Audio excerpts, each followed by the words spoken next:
Sir, central government ने 40 amendments cabinet ने approve किया है वक्फ एक्ट में, जिसके तहत वक्फ बोर्ड को रिस्ट्रिक्ट किया जाएगा वक्फ प्रॉपर्टीज़ के दौरान। कैसे देखते हैं सर इस बिल को जो अगले हफ्ते पार्लियामेंट में लाया है? सबसे पहली बात तो यह है कि जब पार्लियामेंट सेशन में है तो सेंट्रल गवर्नमेंट जो है पार्लियामेंट्री सुप्रीमेसी और प्रिविलेजेस के ख़िलाफ़ ये काम करते हुए मीडिया को इन्फॉर्म कर रही है और पार्लियामेंट को इन्फॉर्म नहीं कर रही है। पार्लियामेंट जब चल रहा है तो सरकार का काम है कि इमीडिएटली आप पार्लियामेंट को इन्फॉर्म करते, बजाय इसके कि आपने मीडिया को लीक किया। अब जो मीडिया ने रिपोर्ट किया उसकी बुनियाद पर मैं ये कह सकता हूँ कि ये जो प्रपोज अमेंडमेंट से मीडिया में जो लिखा गया है वो इस बात को बताता है कि मोदी हुकूमत वक्फ बोर्ड की ऑटोनॉमी को छीनना चाहती है और वो इंटरफेयर करना चाहती है वाकिफ़ के मंशे के ख़िलाफ़ कि किस तरह से उस वक्फ की प्रॉपर्टी को चलाया जाए, और ये ख़ुद फ्रीडम ऑफ रिलीजन के ख़िलाफ़ है, नंबर 1। दूसरी बात यह है कि बीजेपी शुरू से वक्फ बोर्ड्स और वक्फ की प्रॉपर्टीज़ के ख़िलाफ़ रही है और इनका एक हिंदुत्व का एजेंडा है, आरएसएस का एजेंडा है कि वो शुरू से वक्फ प्रॉपर्टीज़ को और वक्फ बोर्ड को ख़त्म करने की कोशिशें करती रही हैं। तीसरी बात यह है कि अब जो मीडिया के रिपोर्ट्स के ऊपर मैं अपना ये रिएक्शन दे रहा हूँ कि एक बार किसी प्रॉपर्टी को वक्फ डिक्लेयर कर दिया गया तो हमेशा वक्फ रहता है। तो वक्फ एक्ट जो है 54 का है और 96 का है, जो 96 के एक्ट तो 2013 में अमेंड किया गया। वो सर्वे कमिश्नर को पावर्स देता है और सर्वे कमिश्नर को अपॉइंट कौन करती है? State government. तो सर्वे कमिश्नर वक्फ प्रॉपर्टीज़ आइडेंटिफाई करता, उसके बाद लिस्ट ऑफ वक्फ प्रिपेयर होती है सर्वे कमिश्नर की तरफ से, और वो सर्वे कमिश्नर जो स्टेट गवर्नमेंट का अपॉइंटी है उसको स्टेट गवर्नमेंट को भिजाता और स्टेट गवर्नमेंट गज़ीट नोटिफिकेशन इशू करती है। तो गज़ीट नोटिफिकेशन खुद एक ऑफिशियल एक्ट है और अगर गज़ीट नोटिफिकेशन 1 साल तक चैलेंज नहीं होती तो वो फाइनल हो जाती है और नेचर ऑफ वक्फ हो जाता है। इसको ये लोग चेंज करना चाहते हैं, यानी जो पहले से वक्फ हो चुकी हैं प्रॉपर्टीज़ अब दोबारा उनको इस्टेब्लिश करना पड़ेगा कि ये वक्फ है। ये इम्पॉसिबिलिटी है। दूसरी बात यह है कि गज़ीट का जो कंक्लूसिव नेचर है उसको आप डाइल्यूट करना चाह रहे हैं। माने अब कई लोग वक्फ की प्रॉपर्टीज़ में इंक्रोचर्स है, इलीगल तरीके से वहाँ पर है, तो इनको एक मौका मिल जाएगा कि वो वक्फ प्रॉपर्टीज़ को बोलेंगे कि हमारी प्रॉपर्टी है, प्राइवेट वक्फ की प्रॉपर्टी नहीं है। और कोई भी प्रॉपर्टी में ये झगड़े होते हैं कहीं ना कहीं, तो उसको एक एंक्रोचर्स को एक मौका मिल जाएगा। तीसरा न्यूज़ रिपोर्ट ये बोलता है कि अमेंडमेंट इन इस्टेब्लिशमेंट और कंपोजिशन ऑफ वक्फ बोर्ड। तो ये एक्ट खुद ये बोलता है कि हर स्टेट में एक वक्फ बोर्ड होना चाहिए और बोर्ड रिस्पॉन्सिबल होगा उसके एडमिनिस्ट्रेशन और मैनेजमेंट ऑफ वक्फ प्रॉपर्टीज़ के लिए।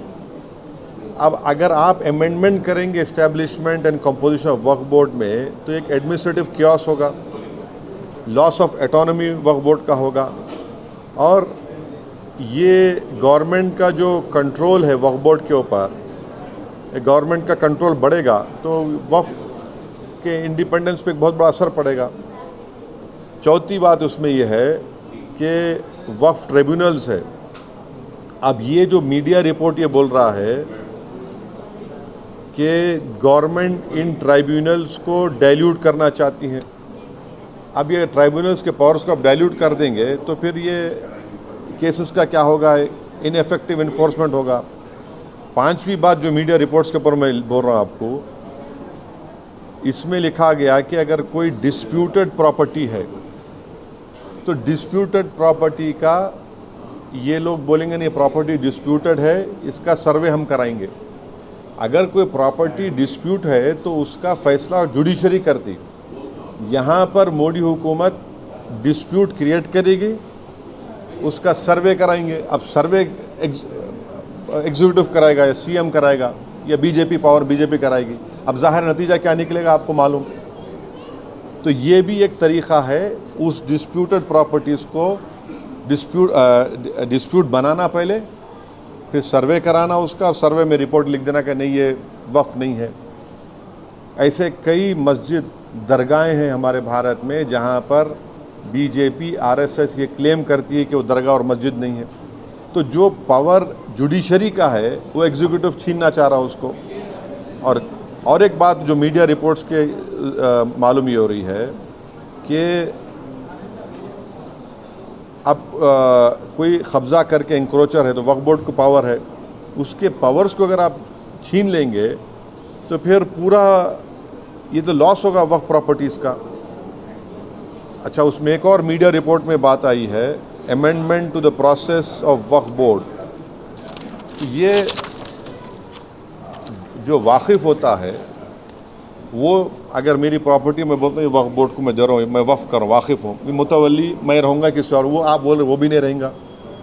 तो बेसिकली ऑल इन ऑल ये जो है ये पूरे इस तरह का अगर ये मीडिया रिपोर्ट सही है तो मोदी सरकार ये चाह रही है कि पूरे वक्फ बोर्ड की प्रॉपर्टीज़ को छीन लिया जाए, इनको मुसलमानों से छीन लिया जाए। और वो थ्रेटन कर रहे हैं वक्फ की प्रॉपर्टीज़ का जो कंट्रोल है वक्फ बोर्ड्स के ऊपर, ताकि उसमें तमाम लीगल एम्बिग्यूटीज़ पैदा हो जाना और इससे और वक्फ की प्रॉपर्टीज़ का नुकसान होगा। तो अब ये कंप्लीट सिस्टम को जब ये लोग अगर मीडिया रिपोर्ट्स सही है चेंज करना चाह रहे, उसमें कुछ ये करना चाहे तो कोई भी आगे बढ़कर प्रॉपर्टीज़ को वक्फ नहीं करेगा। और आप देखेंगे कि कई मुसलमानों के मस्जिदें हैं, दरगाहें हैं जहाँ पर हिंदुत्व की ऑर्गेनाइजेशन आरएसएस बोलती कि नहीं है वो।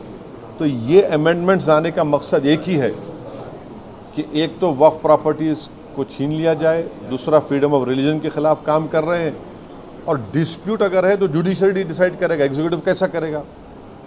तो ये चीज़ें हैं जिसका हम अपोज करते हैं इसको। Sir, the proposed amendments also say that it aims to enhance inclusivity of by ensuring women's representation on the Central Waqf Council and the state boards. How do you see this? See, this is the real reason of doing it is not that.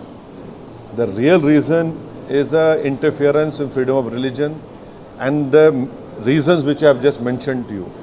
Sir, इस bill के जरिए state में और central में जितने भी problems है that में ये सारे मसाइल हल हो जाएंगे। क्या कैसा क्या हल हो जाएंगे? नहीं, क्या हल? देखिए, उसमें आप मीडिया रिपोर्ट पढ़े, उसमें जो डिस्प्यूट है प्रॉपर्टी में उसका सर्वे कराएंगे। आप कौन होते हैं भाई? सर, डिस्प्यूट है तो जुडिशरी डिसाइड करेंगे। आप कौन होते करने वाले उसको? आप होते कौन? आप पॉलिटिकल एग्जीक्यूटिव डिस्प्यूट के नाम पे इंक्वायरी कराएंगे, और तो जुडिशरी करना चाहिए। मकसद एक ही है कि वक्फ प्रॉपर्टीज़ को मुसलमानों से छीन लिया जाए।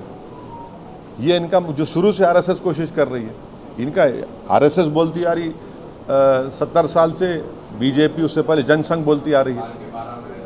तो ये तो डायरेक्ट सोचना पड़ेगा, ये जो अलाइज है बीजेपी के, क्या वो मुसलमानों के वक्फ प्रॉपर्टीज़ को छीनना चाहेंगे? जो पॉलिटिकल पार्टीज़ बीजेपी को सपोर्ट कर रही हैं इनको सोचना चाहिए। क्या होगा बिहार में? इमारत शरिया की जो जायदादें छीन लेंगे क्या आप? आंध्र प्रदेश में वक्फ प्रॉपर्टीज़ है, क्या करेंगे? छीन लेंगे क्या आप उन लोगों को? ये तो उनको सोचना चाहिए, लोग जो सपोर्ट कर रहे हैं बीजेपी को।